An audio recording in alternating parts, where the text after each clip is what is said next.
දුම්රියෙන් කොළඹ සිට කොළඹ කොටුවේ සිට ගාල්ල බලා ගමන් කිරීමේදී කළුතර දුම්රි ස්ථානයට පෙර පානදුර දුම්රි ස්ථානයද එයට පසු හික්කඩුව දුම්රි ස්ථානයද පසු කළේය.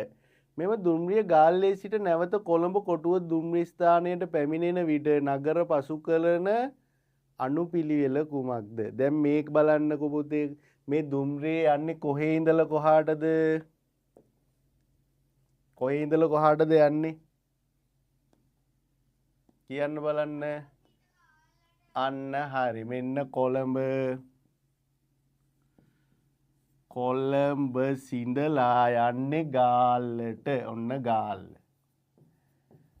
ඔන්න ඔම ලියා ගන්න. හරිද? කොළඹ ඉඳලා ගාල්ලටනේ යන්නේ. මේ බලන්නකෝ. කොළඹ කොටුවේ සිට ගාල්ල බලා ගමන් කිරීමේදී කළුතර දුම්රි ස්ථානයට පෙර කියන්නේ මොකද්ද? ඉස්සෙල්ලා. කළුතර පහු කරන්න ඉස්සෙල්ලා පානදුර දුම්රි ස්ථානය පහු කරලා තියෙනවා. එහෙනම් කොළඹෙන් පස්සේ පහු කරන්නේ මොකද්ද? පානදුර. ඊට පස්සේ තමයි පහු කරන්නේ කළුතර. හරි. ඊට පස්සේ පානදුර දුම්රි ස්ථානයට පසු හික්කඩුව දුම්රි ස්ථානයේද පසු කරේ. ඊට පස්සේ පහු කරනවා පුතේ මොකද්ද? හික්කඩුව. ඔන්න ඔම පහු කරලා ගාල්ලට යනවා. ඔන්න ඔම යනවා. දැන් බලන්න. බලමු දැන් අපි ඇඳගත්ත විස්තරත් එක්ක මේක ගාන හරියනවද කියලා ගැලපෙනවද කියලා. මේ බලන්නකෝ.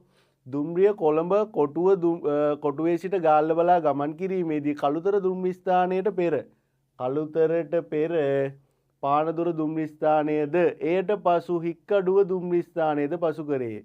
කළුතරට පෙර එහෙනම් කොළඹ ඉඳලා ඉස්සෙල්ලාම පහු කරලා තියෙන්නේ පානදුර, ඊට පස්සේ කළුතර, ඊට පස්සේ හික්කඩුව, ඊට පස්සේ ගාල්ලට ගිහිල්ලා තියෙනවා. ඔහොමයි ගිහිල්ලා තියෙන්නේ. අපෙන් අහන්නේ යන විදිය නෙමෙයි. ඊට පස්සේ අහන්නේ නැවත කොළඹ කොටුව දුම්රි ස්ථානයට පැමිණෙන විට නගර පසු කරන අනුපිළිවෙල ලියන්න. ආයි එනවා දැන් ගාල්ල ඉඳලා කොළඹ කොටුවට එනවනේ. අන්න මේ බලන්න මෙහෙම එනවනේ. ඔන්න එතකොට මුලින්ම හම්බ වෙන්නේ මොකද්ද? හික්කඩුව.